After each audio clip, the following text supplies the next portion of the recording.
우리가 도덕 사상으로 볼 때 인간에 대한 이해는 크게 두 가지로 나누어질 수가 있습니다. 하나는 사람은 태어날 때부터 선하다라고 하는 맹자가 주장한 성선설이고 있고, 또 하나는 인간은 태어날 때부터 악하다라고 하는 순자가 주장한 성악설이 있습니다. 자, 그렇다면 성경이 말하는 인간의 이해, 인간의 실존은 무엇일까요? 동양 철학에서 말하는 인간에 대한 이해는 성선설과 성악설이 있었는데, 주님께서 말씀하시는, 성경에서 말씀하고 있는 인간의 이해는 무엇일까요? 인간은 원래 하나님의 형상으로 창조된 선한 존재였는데 죄로 인해 타락했다는 거죠. 그래서 전적으로 타락하고 전적으로 부패한 인간이 바로 인간의 실존이라고 하는 것입니다. 한마디로 인간은 구원이 필요한 존재다라고 말하는 것이 성경에서 말씀하고 있는 인간에 대한 이해입니다. 그게 오늘 로마서 3장 23절인데요. 다 아는 말씀이죠. 우리 한번 같이 선포해 봅시다. 시작. 모든 사람이 죄를 범하였음에 하나님의 영광에 이르지 못하더니. 모든 인간은 다 죄 가운데 있고 죄가 없는 사람은 단 한 사람도 없다는 것입니다. 잘 살아보려고 몸부림을 치지만 결국은 죄 때문에 고통스러워하고 죄 때문에 망할 수밖에 없는 존재적 한계를 가지고 있는 것이 바로 인간의 실존이라는 것이죠. 그러므로 구원은요, 선택사항이 아니라 필수입니다. 구원은 필수 불가결한 것이다. 이것이 바로 성경의 메시지라고 하는 사실입니다. 그렇다면 인간은 무엇으로 구원받을 수 있을까요? 다시 한번 복음을 전합니다. 인간은 무엇으로 구원을 받을 수 있을까요? 예수를 믿어야 합니다. 할렐루야. 옆 사람에게 선포해 주세요. 예수를 믿어야 구원을 받을 수 있습니다. 여러분, 인류 역사 속에서 구원을 향한 인간의 몸짓은 크게 두 가지였습니다. 첫 번째 몸짓이 무엇이었냐면 자기의 노력으로 의를 얻으려고 하는 것이었습니다. 하나님 없는 도덕, 하나님 없는 선행, 하나님 없는 철학, 하나님 없는 부와 명예, 하나님 없는 종교. 인류는 이런 것들로 죄의 문제를 해결하고 구원을 받으려고 한다는 겁니다. 즉 자기의 힘과 노력으로 끊임없이 의의를 얻으려고 하는 시도를 한다는 겁니다. 그래서 이렇게 되면요, 결국은 어디로 빠지냐면 세속적 이익에만 급급하는 속물로 빠지든지 아니면 자기의 가능성을 극대화하는 휴머니스트로 빠지게 되는 겁니다. 결국은 이 두 가지로 빠지는 거예요. 가만히 보세요. 나는 결국 속물인가? 세속적 이익에만 급급해하는 속물의 방향으로 가고 있는가? 아니면 나는 가능해, 나는 할 수 있어, 자기의 가능성을 믿고 자기의 가능성을 극대화하는 휴머니즘으로 여러분 빠지는 것, 이것이 여러분 예수 없이 삶을 살아가는 모든 삶의 결과라는 사실을 우리는 이미 알고 있고 경험하였고, 우리 주변에 예수 믿지 않는 사람들을 바라보면 우리는 이것을 느낄 수가 있는 것입니다. 이것이 바로 인류의 역사 속에서 구원을 향한 인간의 첫 번째 몸짓이었습니다. 두 번째 몸짓이 뭐냐 하면 절대자를 통해서 얻는 의의입니다. 여러분 모두가 지금 쓰나미에 막 휩쓸려 가고 있는데 누가 누구의 손을 잡아줄 수 있겠습니까? 불가능합니다. 여러분 그렇기 때문에 위에서 건져주는 절대자가 있어야 하는데, 여러분 그 절대자가 누구냐? 바로 주 예수 그리스도이신 줄로 믿습니다. 우리는 확신합니다. 그 누구도 그 무엇도 죄 가운데 있는 인간을 구원할 수 없다. 오직 예수 그리스도만이 모든 구원의 문제를 해결하는 하나님의 유일한 해결책이다. 그래서 예수 그리스도 앞에 늘 붙이는 수식어가 있습니다. 오직 예수 그리스도인 것이에요. 오직 예수만이 우리를 구원할 수 있고 우리를 살려줄 수가 있고 우리를 행복하게 만들어줄 수 있고, 뿐만 아니라 오직 예수만이 우리가 죽으면 어디 가게 한다고요? 천당 가게 한다는 것입니다. 여러분 그게 바로 오늘 본문 13절의 말씀이잖아요. 누구든지, 시작, 누구든지 주의 이름을 부르는 자는 구원을 받으리라. 누구든지 주의 이름을 부르는 자는, 주의 이름만 부르는 자는 구원을 받으리라. 여기서 부른다는 것은 단순한 코를 의미하는 것이 아닙니다. 여기서 주의 이름을 부른다는 것은 알고, 그를 알고 믿고 고백한다는 것이에요. 주님을 알고 주님을 믿고 주님을 고백하는 모든 자들은 뭘 얻는다고요? 구원을 얻게 된다는 것입니다. 여러분, 그리고 사도행전 4장 12절에서도 여러분 이 말씀 하시고 있잖아요. 다른 이로서는 구원을 받을 수 없나니, 시작, 다른 이로서는 구원을 받을 수 없나니 천하 사람 중에 구원을 받을 만한 다른 이름을 우리에게 주신 일이 없음이라 하였더라. 다른 이름으로는 구원을 받을 수 없다는 것입니다. 여러분, 여기에서 유일신 사상이 나오잖아요. 오직 유일하게 예수 그리스도를 믿어야, 하나님만을 믿어야 우리는 구원을 받을 수 있다. 여러분, 이것 때문에 기독교가 인류 역사 속에서 늘 박해를 당했던 거예요. 인류 역사를 봤을 때 기독교가 왜 박해를 당하고 왜 핍박을 당했냐? 우리는 오직 예수, 유일신 사상, 하나님만 우리는 예배하고 경배하고 믿어야 구원이 있다라고 말을 하니까, 여러분, 이 인류 세계와 모든 역사는 그것을 인정해 줄 수가 없었던 거예요. 그러니까 야, 쟤네들 죽여라. 야, 쟤네들 왜 저러냐? 황제도 숭배해야 되고 아마 모든 신들 다 우리가 인정하고 받아들여야 되는데, 그걸 안 하고 우리가 배타적으로 나아가니까 교회를 핍박하고 예수 믿는 사람들을 여러분 박해를 했던 것입니다. 이것 때문에 그리스도인들이 지금도 고난과 핍박과 박해를 받고 있는 거예요. 사랑하는 여러분, 오직 예수 그리스도만이 인류의 유일한 구원자이심을 여러분 다시 온전히 믿을 수 있기를 주의 이름으로 축원합니다. 이건 물론 지금 다 끝나는 거예요. 오직 예수 그리스도만이 우리의 진리요 구원자다. 이건 무너지면 우리의 믿음 다 끝장나는 거고, 여러분, 우리 교회와 공동체는 무너지게 되어 있는 것입니다. 자, 그렇다면 오직 예수를 믿어야 구원을 받을 수 있다고 했는데, 어떻게 해야 모든 인간이 예수를 믿을 수 있냐는 거예요. 어떻게 해야? 예수를 믿으려면 복음을 들어야 하고, 복음을 들으려면 누군가는 이 복음의 소식을 전해야 할 줄로 믿습니다. 복음을 믿으려면 복음을 들어야 됩니다. 그리고 그 복음을 들으려면 그냥 가만히 있다가 들을 수 있는 것이 아니라 누군가는 반드시 이 복음의 소식을 전해야 되는 것이에요. 그게 오늘 본문 14절의 말씀이잖아요. 그런즉, 시작, 그런즉 그들이 믿지 아니하는 이를 어찌 부르리요? 듣지도 못한 이를 어찌 믿으리요? 전파하는 자가 없이 어찌 들으리요? 듣지도 못한 이를 어찌 믿고 전파하는 자가 없이 어찌 들을 수 있겠느냐? 듣지도 못한 일을 어찌 우리가 믿을 수 있고 전파하는 자가 없이 어찌 들을 수 있느냐? 여러분, 이게 무슨 말입니까? 어둠 속에 살아가는 대신자들에게 예수의 복음을 반드시 누군가는 들려주어야 한다는 거예요. 우리도 그렇게 예수 믿었잖아요. 우리에게 복음을 들려주는 자가 있었기 때문에 우리 같은 죄인들이 예수 믿고 의인이 되었고 하나님의 의를 얻게 되었고 우리는 천국 백성이 된 것입니다. 여러분, 이 과정은요, 그 어떤 것으로도 그 무엇으로도 대체되거나 생략될 수 없어요. 아, 하나님, 우리 힘드니까요, 그냥 이런 과정 없이 그냥 사람들 다 예수 믿게 해주면 안 됩니까? 그럴 수 없다는 거예요. 이런 과정은 생략될 수 없다는 겁니다. 패싱될 수 없다는 것입니다. 왜? 무지한 인간은 자기 스스로 하나님을 알 수 없기 때문이다. 그게 성경의 말씀인 거예요. 우리가 무지하고 어두운 인간이기 때문에 자기 스스로 하나님을 알 수 없다, 하나님을 깨달을 수 없다는 겁니다. 이건 제 얘기가 아니라 고린도전서 1장 21절의 말씀이잖아요. 하나님의 지혜에 있어서는, 시작, 하나님의 지혜에 있어서는 이 세상이 자기 지혜로 하나님을 알지 못함으로 하나님께서 전도에 미련한 것으로 믿는 자들을 구원하시기를 기뻐하셨도다. 하나님의 지혜, 뭡니까? 하나님의 지혜가 이걸 하는 거예요. 이 세상이 자기 지혜로 하나님을 알지 못한대요. 그러니까 전도에 미련한 것으로, 이 말이 뭐냐면 누군가는 반드시 예수 그리스도의 복음의 소식을 전해 주어야 그 사람은 구원을 받을 수 있다. 이 방식, 미련해 보이는 이 방식을 하나님은 기뻐하셨다는 것입니다. 할렐루야. 그러니까 여러분, 합리적으로 생각을 해보면 태신자들에게 복음을 들려주는 두 가지의 방법이 있습니다. 하나의 방법이 뭐냐면 자기가 직접 각자가 각자의 자리에서 복음을 들려주든지, 그게 안 되면 행충 예배 데리고 와서 복음을 들려주는 거예요.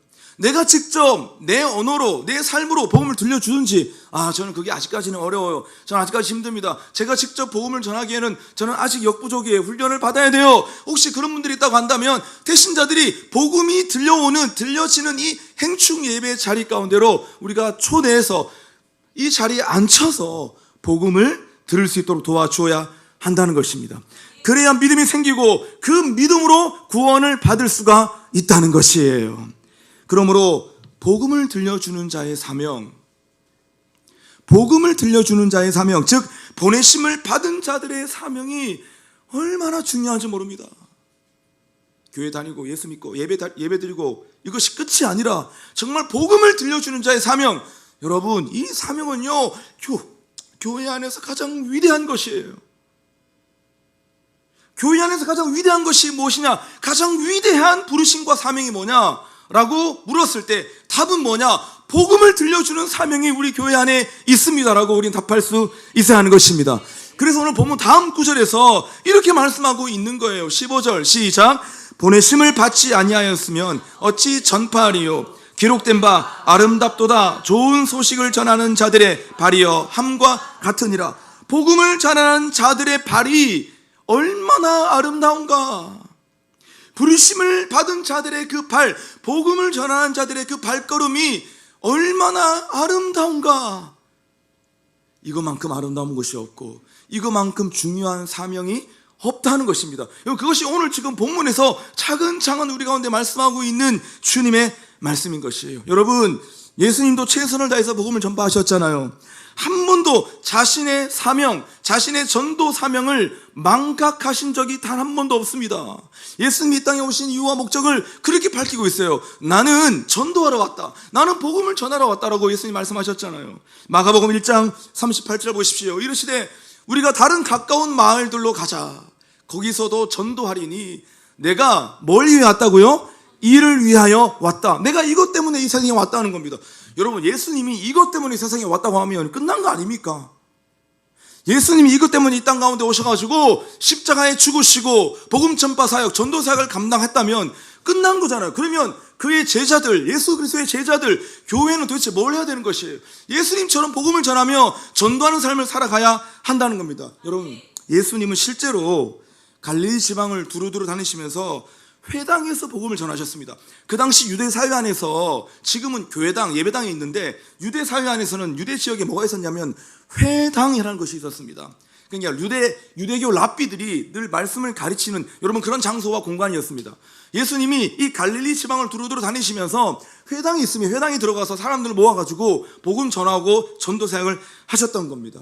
여러분, 그런데 우리가 좀 알아야 될 건 뭐냐면 갈릴리 그러면 아주 되게 작은 마을로 생각합니다. 동네로 생각해요. 여러분, 갈릴리는 작은 동네가 아니에요. 그래서 갈릴리 지방이라고 하는 말이 맞습니다. 여러분, 유대 역사가 요세푸스에 따르면 갈릴리 지방에는요 200여 개의 도시와 마을이 있었다고 하고 적어도 15,000명의 사람들이 갈릴리 지방에 살고 있었다고 해요. 자, 그런데 예수님은 이 큰 마을, 이 큰 지방을 두루두루 다니시면서 뭐 하셨다고요? 전도하셨다는 것입니다. 이 전도 사역은 예수님의 가장 핵심 사역이었던 겁니다. 여러분, 뿐만 아니라 사도 바울도 최선을 다해서 여러분 복음을 전했잖아요. 사도 바울을 통해서 소아시아 지역, 소아시아가 어디냐면 지금 우리 말하는 아시아가 아니라 소아시아 지역은 지금으로 말하면 튀르키예, 터키 지역을 말하잖아요. 사도 바울은 터키와 뿐만 유럽 전역에 여러분 복음을 전했던 사람이었습니다. 여러분, 그래서 그 복음을 어디까지 들어가게 됐냐면 영국까지 전해지게 되었고, 영국의 청교도들이 우리가 알고 있는 것처럼 메이플라워를 타고 신들에게 도착하여서 복음을 전했습니다. 그래서 지금의 미국 땅까지 복음이 전파되게 되었던 것입니다. 이뿐입니까? 미국에서 건너온 언더우드와 아펜젤러와 같은 선교사님을 통해서 이 조선 땅, 우리 민족까지 복음이 전해지게 되었던 것입니다. 여러분, 그러니까 이 복음의 메커니즘을 보십시오. 사도 바울이 소아시아 지역과 유럽에 복음을 전했고, 또 유럽에서 영국까지 복음이 전파되었고, 영국에서 또 배를 타고 미국으로 건너가고, 미국에서 다시 언더우드 선교사님, 아펜젤러 선교사님이 조선 땅, 정말 그 미개한 여러분 그 민족이잖아요. 거기까지 넘어와서 전도하고 복음을 전하면서 지금 현재 우리의 자리까지 복음이 전파되었다는 겁니다. 무엇을 의미하는 것입니까? 전하는 사람이 있었기에 그 복음이 우리 민족까지 오게 되었고, 전하는 사람이 있었기에 그 복음이 나에게까지 오게 되었다는 것입니다. 할렐루야. 옆 사람과 축복합시다. 당신은 복받은 사람입니다. 당신은 축복의 통로입니다. 자, 이처럼 복음을 들어야 구원을 받을 수 있는 것이 성경의 말씀이라고 한다면 우리는 반드시 태신자들 이 행충 예배에 초대하여 우리는 복음을 들려주어야 한다는 겁니다. 제가 지금 이 말을 하는 거예요. 무작정 데리고 와서 앉혀놓으라, 이게 아니라 여러분, 우리 안에 이 중요한 근거가 있기 때문에, 이 복음의 내용이 있기 때문에 우리가 왜 태신자들 이 자리에 앉혀놓아야 하는가? 복음을 들어야 그들은 구원에 반응할 수 있기 때문에 우리는 반드시 태신자들을 이 자리에 앉혀 복음을 듣게 해야 한다는 겁니다. 아직도 초대장을 전달하지 않는 분들이 있다고 한다면 남은 한 주간 꼭 초대장을 좀 전달해 줄 수 있기를 바랍니다. 태신자들은요, 그 초대장을 간절히 기다리고 있는 줄 알아요. 거부하는 것처럼 느껴질 수 있지만, 아니면 그의 영혼은 우리의 초대장을 간절히 기다리고 있다는 사실을 우리는 알아야 하는 것입니다. 여러분, 이 사역을 매우 싫어하는 존재가 있습니다. 이 행축 사역, 이 복음을 전하는 사역을 굉장히 싫어하고 부담스러워하는 존재가 있어요. 한 성도를 말하는 것이 아닙니다. 진짜 이 사역을 싫어하는 존재가 있습니다. 누군지 아세요? 사탄입니다. 사탄이 왜 이 사역을 싫어할까요?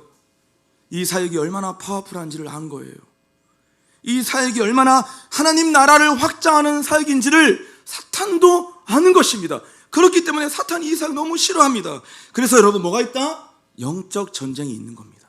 호락호락하지 않습니다. 사탄이 우리가 막 전도하도록 그냥 놔두지 않습니다. 막 밀어주지 않아요. 어떻게 해서든지 우리를 방해하고 우리의 마음을 무너뜨리고 태신자들의 마음을 무너뜨리는, 환경을 엉망으로 만들어버리는, 여러분, 그런 일들을 지금 어둠의 영들이 조장하고 있다는 겁니다. 사탄은 수단과 방법을 가리지 않고 이 사역을 방해할 것입니다. 그래서 태신자들에게 어떤 핑계거리를 줘서라도 빠져나갈 구멍을 찾게 할 것입니다. 우리는 이것을 읽을 줄 아세요. 전도하고 선교하는 사람은요, 이 영적인 세계와 이 영적 배경을 볼 수 있는 눈이 있어야 전도하고 선교하는 거예요. 왜냐하면 이건 육신의 일이 아니기 때문입니다. 우리 열심히 노가다하고 그냥 우리가 열심히 일해서 돈 버는, 여러분, 그런 일이 아닌 것이에요. 이것은 눈에 보이지 않는 수많은 영적인 역사들이 지금 일어나고 있는 상황이기 때문에 여러분, 이 영적 배경과 상황을 우리는 볼 수 있어야 하는 것입니다. 제가 늘 우리의 이 전도 사역의, 행축 사역의 영적 배경이 어떤 상황이냐, 이런 거 말씀 나누잖아요. 고린도후서 4장 4절입니다. 이건 늘 기억하고 있어야 돼요. 시작. 그 중에 이 세상의 신이 믿지 않은 자들의 마음을 혼미하게 하여 그리스도의 영광의 복음의 광채가 비치지 못하게 함이니, 그리스도는 하나님의 형상이니라. 세상 신이, 어둠의 영들이, 사탄이 믿지 않는 자들의 마음, 우리 태신자들의 마음을 어둡게 한다는, 혼미하게 한다는 것입니다. 방해한다는 겁니다. 핑계거리를 준다는 겁니다. 복음과 구원에 반응하지 못하도록 지금 막고 있다는 것입니다. 자, 우리가 이런 영적 배경을 알아야 하고, 이 영적 배경을 알았다고 한다면 우리도 대처할 수 있는 영적 전략을 세워야 하잖아요. 아니, 사탄은 지금 전략적으로 일하고 있는데, 여러분, 우리가 교회가 어떤 전략도 없고 어떤 방법도 없고 어떤 결기도 없다고 한다면 우리가 어떻게 사단을 이길 수가 있겠습니까? 이런 배경 아래에서 우리는 어떤 전략을 세워야 될 것이냐? 첫 번째 전략이 뭐냐면 기도하는 것입니다.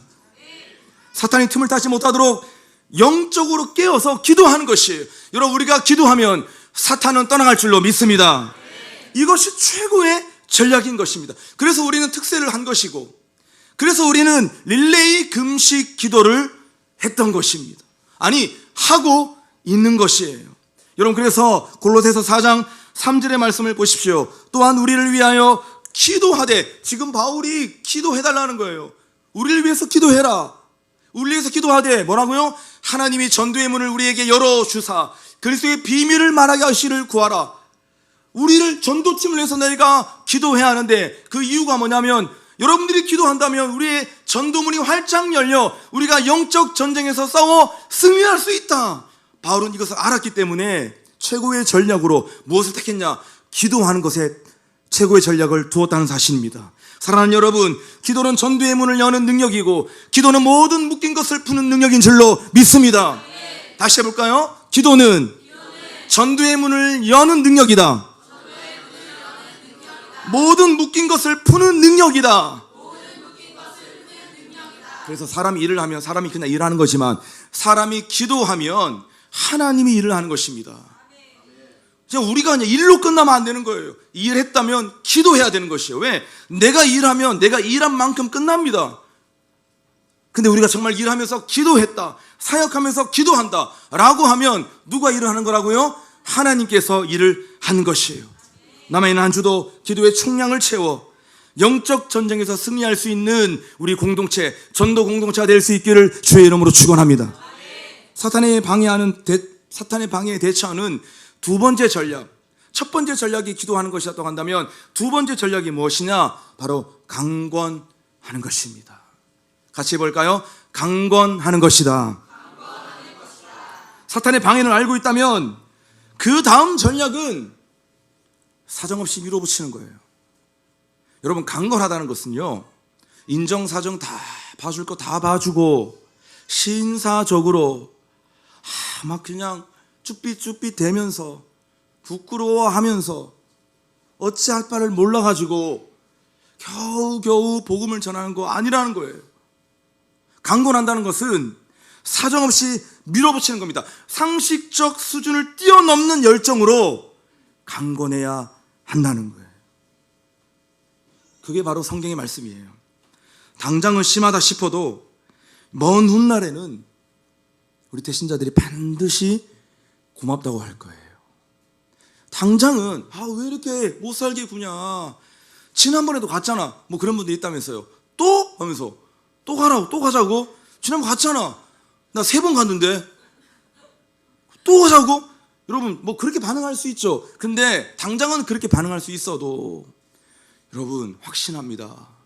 먼 훗날에 반드시 고맙다고 할 거예요. 먼 훗날에는요, 밥 살 거예요. 우리가 지금까지 3번, 4번 계속 밥 사고 있지만 나중에 한망 거하게 그동안 우리가 다 쏟아부었던 거 밥 사는 날이 올 것입니다. 이것을 믿는 거예요. 이것을 아는 사람만이 강권할 수 있는 것입니다. 여러분, 이렇게 강권하라고 하는 말이 제 말이 아니라 예수님의 명령이잖아요. 명령. 누가복음 14장 23절 말씀 보십시오. 주인이 종에게 이르되, 시작. 주인이 종에게 이르되 길과 산 울타리가로 나가서 사람을 강권하여 데려다가 내 집을 채우라. 사람을 강권하여 데려다가 내 집을 채우라. 교회를 채우라. 복음을 듣는 현장을 채우라. 이거 누가 말했다고요? 예수님 말씀하신 거예요. 여러분, 이 말씀의 배경이 있습니다. 배경. 이 말씀 배경이 뭐냐면 주인이 잔치를 배설하고 사람들을 초청했지만 이미 오기로 한 사람들이 펑크를 내는 겁니다. 다 핑계를 대고 거절하는 거예요. 안 온 겁니다. 어떤 핑계를 대냐니까, 말씀 보니까 어떤 핑계를, 오기로 했는데 안 온 거예요. 얼마나 속상합니까? 진짜 열받고. 근데 어떤 핑계를 대냐 보니까 18절에서 20절 말씀입니다. 다 일치하게 사용하여 다 비슷한, 다 똑같은 핑계를 댔다는 겁니다. 어떤 핑계냐? 한 사람은 이르되 나는 밭을 샀음에 아무래도 나가보아야 하겠으니 청컨대 나를 양해하도록 하라. 또 한 사람은 이르되 나는 소 5겨리를 샀음에 시험하러 가니 청컨대 나를 양해하도록 하라. 또 한 사람은 이르되 나는 장가 들었으니 그러므로 같이 못하겠다. 밭 사고 소 사고 장가 들었다고 못 가겠다고 가기로 해놓고 오기로 해놓고 펑크를 냈다는 겁니다. 그럴듯해 보이지만요, 결국 가만히 보면 핑계예요. 여러분, 핑계의 특징이 있습니다. 뭔가 명분이 있는 것 같고 그럴듯하게 막 포장합니다. 목사님 막 이러면서 결국 다 보면요, 다 핑계예요. 순장님, 제가 이번 주에는요, 이번 행축은 제가 가려고 했는데 어째서. 여러분, 우리 태신자들 가족 모임 생겼다 갑자기 막 출근한다. 주일날 왜 출근합니까? 말이 안 되잖아요. 갑자기 시동이 안 걸린다 그러고 아침에 비가 온다 그러고 아침에 늦잠 잤다, 알람을 못 들었다 그러고. 여러분, 이런 수많은 각종의 핑계를 우리 태신자들도 아마 댈 겁니다. 그 태신자가 누군지 우리가 잘 예상하고 주목해야 하는 거예요. 여러분, 기억하십시오. 기다렸다는 듯이 오는 사람 거의 없습니다. 제가 이 날을 기다렸어요. 제가 이 행축날을 정말 손꼽아 기다렸어요. 이제 3일밖에 안 남았네요. 여러분, 이런 태신자 있다 없다? 아무도 없습니다. 대부분 사람들 겨우겨우 따라오고 끝까지 빠져나갈 틈을 찾고 있을 거예요. 지금도 야, 내가 이번 주에 가기로 했는데 야, 내가 무슨 핑계를 대서 못 간다고 할까? 이거 좀 진짜 정말 그럴듯한 뭔가 이유가 있어야 되는데 지금 끝까지 그 핑계를 찾고 있습니다. 자, 근데 그 뒤에 배후에 누가 있다고요? 사탄이 핑계거리를 준다는 거예요. 막 그런 지혜를 줘요. 야, 그거 가지고는 네가 이유가 안 돼. 그래도 요 정도는 돼야 네가 이유를 댈 수 있는 거야. 핑계거리를 주고 대신자들은 핑계거리를 찾고 있다는 겁니다. 자, 그러나 여러분, 주님은 이런 상황에서 뭐라고 말씀하셨냐? 핑계를 막 대고 있을 때 사람들이 어떻게 명령하셨냐면 23절이잖아요. 주인이 종에게 이르되 길과 산 울타리가로 나가서 사람을 강권하여 데려다가 내 집을 채우라. 강권하여 데려다가 내 집을 채우라. 여러분, 이것은요 무슨 뜻이냐? 두 가지 뜻을 가지고 있습니다. 강권해서 내 집을 채우라는 것은 약간의 강제성을 가지고 이끌어내라는 겁니다. 약간의 강제성이 있어야 된다는 거예요. 사정없이 마지막에는 강하게 밀어붙여야 한다는 겁니다. 그리고 두 번째 의미가 뭐냐면 이거 중요한 건데요, 자기의 생각으로 포기하지 말라는 겁니다. 대부분 다 포기하는 사람들은요 지 생각입니다. 자기가 다 제안하고 다 재단해버립니다. 아, 안돼 이번에 안 되겠다. 그러니까 자기의 생각으로 포기하지 마라. 다른 말로 끝까지 사랑하라는 것입니다. 할렐루야. 한 번씩 같이 해볼까요? 자기의 생각으로 포기하지 말라. 끝까지 사랑하라. 이게 뭐라고요? 강권한다는 뜻입니다. 사랑하는 여러분, 사탄의 방해 가운데 우리가 취할 수 있는 최고의 영적 전략이 무엇입니까? 첫 번째는 집중력 있게 기도하는 것이었고, 두 번째는 수단과 방법을 가리지 않고 강권하는 것이라고 성경은 우리에게 말씀하고 있습니다. 이미 오기로 하신 분들, 우리가 앞으로 3번 더 체크해야 하고, 아직 미정인 분도 포기하지 말고 우리가 끝까지 강권하면서, 전날까지 우리가 강권하면서 꼭 복음을 들려줄 수 있는 이 자리 가운데 우리가 앉혀놓을 수 있는 은혜가 있기를 주의 이름으로 축원합니다. 결론을 맺겠습니다. 여러분, 우리가 소유하고 있는 가장 위대한 메시지는 예수가 그리스도라고 하는 메시지입니다. 우리 안에 얼마나 많은 지식이 있는지 모르겠고, 우리가 얼마나 많은 책을 읽었는지 모르겠고, 우리가 얼마나 많은 정보가 우리에게 있는지 모르겠지만, 여러분 기억하세요. 예수 믿는 사람들, 내가 소유하고 있는 최고의 메시지는 예수는 그리스도다. 예수가 구원자다. 이 메시지인 것이에요. 지금 우리 대신자들이 죽어가고 있습니다. 고통에 신음하고 쩔쩔매며 말라가고 있습니다. 왜? 죄 때문입니다. 죄는 암보다 더 치명적이에요. 죄의 치명률 100%입니다. 이제 암은 고치는 세상이 됐습니다. 여러분, 그러나 이 죄의 문제는 그 무엇으로도 고칠 수가 없고 그 무엇으로도 해결할 수 없는 치명률 100%입니다. 그러므로 대신자들에게 정말 필요한 것이 무엇일까? 예수의 복음. 예수가 답이고 예수가 항암제예요. 질병 가운데 고통하고 있는 사람들이 있다면 우리 그들에게 예수의 복음을 전해야 돼요. 마음의 병 때문에 고통당하고 있는 사람들이 있다면 우리는 예수의 복음을 전해야 되는 것이에요. 먹고 사는 문제 때문에, 돈 문제 때문에 맨날 끙끙대고 있는 사람이 있다고 한다면 그 사람에게 돈을 줄 수도 있지만, 아니요, 예수의 복음을 전해야 하는 것이에요. 그래서 우리는 전하고 외쳐야만 합니다. 모든 것에, 모든 영역의 정답은, 해답은 바로 예수 그리스도시다. 아멘이십니까? 여러분, 그래서 오늘 설교는 이렇게 좀 마무리하고 싶습니다. 하나님, 그렇습니다. 모든 것에, 모든 영역의 답은 예수 그리스도이십니다라고. 그래서 제가 여러분들에게 물으면 여러분들이 예수 그리스도가 답을 하기를 바라는 것이에요. 우리가 그 질문하고 여러분이 답을 했던 거 있잖아요. 오늘 마지막에는 우리가 그 답을 외치고, 예수 그리스도의 답을 외치고 오늘 함께 찬양하는 시간을 가지고 싶은데요, 다 함께 자리에 일어나십시다. 제가 여러분들에게 묻겠습니다. 이 질문의 답이 무엇인지, 답이 예수 그리스도라고 하는 사실을 여러분 자신이 듣도록, 여러분 태신자들이 지금 듣도록 아니 이 온 땅, 이 인류 전체가 듣도록 여러분들이 강하게 한번 외치고 선포해 보십시오. 죄와 죽음의 문제를 어떻게 해결할 수 있습니까? 저주와 불행의 문제를 어떻게 해결할 수 있습니까? 질병과 가난의 문제를 어떻게 해결할 수 있습니까? 걱정, 근심, 두려움의 문제를 어떻게 해결할 수 있습니까? 우울증, 조울증, 강박, 공황 장애를 어떻게 해결할 수 있습니까? 불임의 문제를 어떻게 해결할 수 있습니까? 재정의 문제를 어떻게 해결할 수 있습니까? 진로와 미래의 문제를 어떻게 해결할 수 있습니까? 모든 인간관계를 어떻게 해결할 수 있습니까? 중독의 문제를 어떻게 해결할 수 있습니까? 구원의 문제를 어떻게 해결할 수 있습니까? 여러분, 예수 그리스도가 우리의 모든 인생의 정답인 줄로 믿습니다. 예수 그리스도가 우리의 모든 영역의 해답인 것을 믿습니다.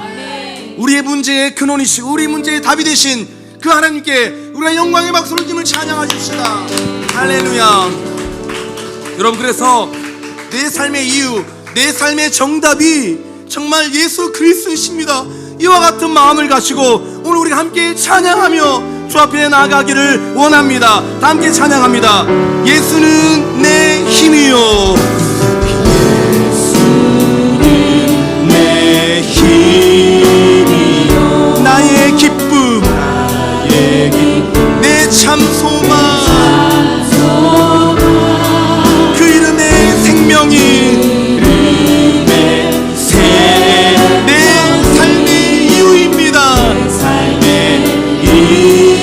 한 번 더. 예수는 내 힘이요, 예수는 내 힘이요, 나의 기쁨, 내 참 소망, 그 이름의 생명이, 여러분, 내 삶의 이유가 되십니다. 오직 주만 따라갑니다. 오직 주만 따라갑니다. 오직 주만, 오직 주만 높이 받으소서.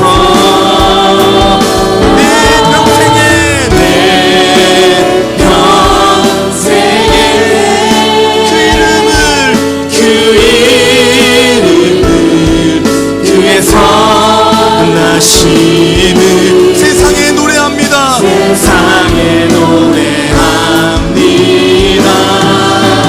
그 이름에 크신 능력, 크신 능력, 영원한 생명이 내 삶의 이유가. 내가 사나 죽으나, 죽으나 그 이름을 위하여 내 모든 것 다 드리는 나를 받으소서. 아멘. 오직 주만, 오직 주만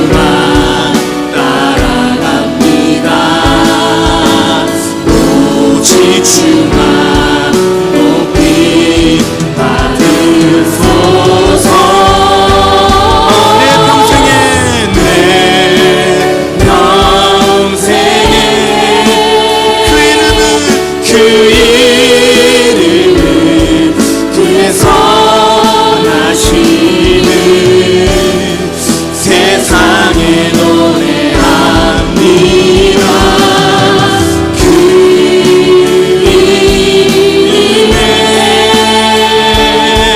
크신 능력, 영원한 생명이 내 삶의 이유라.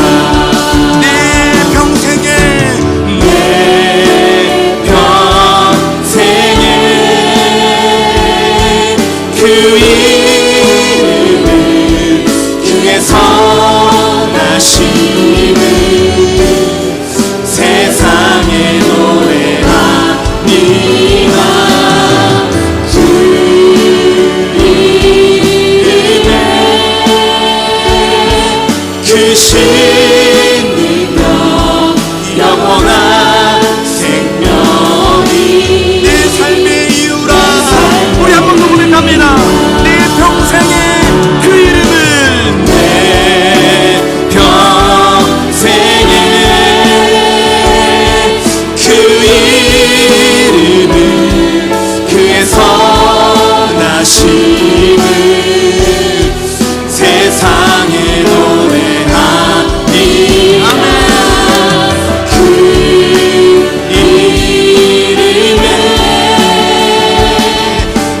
신님과 영원한 생명이 내 삶의 이유다.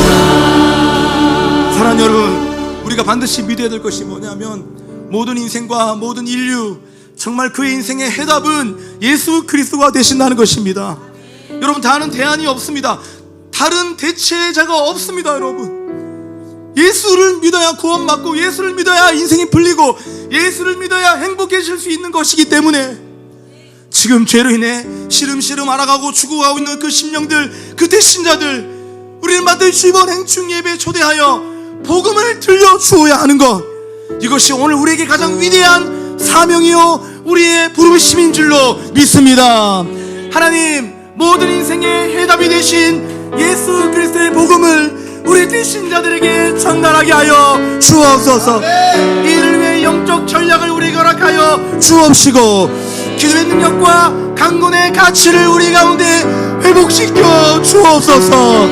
주님으로 주과 함께 동성으로 기도하며 나아갑시다.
사랑하는 여러분, 오늘 우리가 이 복음의 본질을 이해하지 못한다면 이번 행복한 사람들의 축제, 이 행축은요 껍데기예요. 우리 안에 이 십자가의 복음에 대한 본질을 상실했다고 한다면 데리고 온들 것이 무슨 의미이며, 여러분, 이 사역 가운데 기름 부심이 있겠습니까? 그렇구나, 이번에 내가 함께 예배하기로 했던 우리 대신자들 복음을 들려주는 시간이구나. 복음을 들어야 그들은 믿음이 생기고 구원에 이르는 것이구나. 그런 마음을 가지고 강권하는 거예요. 이런 마음이 없다면 여러분, 이 강권이 우리에게 얼마나 무겁겠습니까? 얼마나 부담스럽겠습니까? 하나님, 정말 행복한 강권의 사역이 있게 하여 주옵소서. 끝까지 포기하지 않고 사랑하는 마음을 가지고 지금도 우리의 대신자, 죽어가는 대신자들을 복음을 듣는 자리 가운데 초청하게 하여 주옵소서. 한번 강권의 사역을 위해서 다시 주님으로 짓고 한 번 더 기도하십시다.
신님여 영원한 생명이 내 삶의 이유라.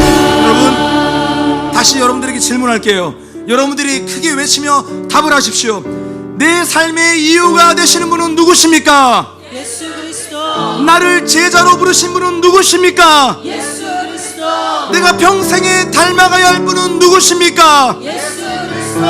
광야를 걸어갈 때 우리와 함께하는 분은 누구십니까? 예수 그리스도. 모든 영혼에 새겨야 할 이름은 누구십니까? 예수 그리스도. 모든 영혼에 새겨야 할 이름을 누구십니까? 예수 그리스도. 마지막 모든 영혼에 새겨야 할 이름은 누구십니까? 예수 그리스도.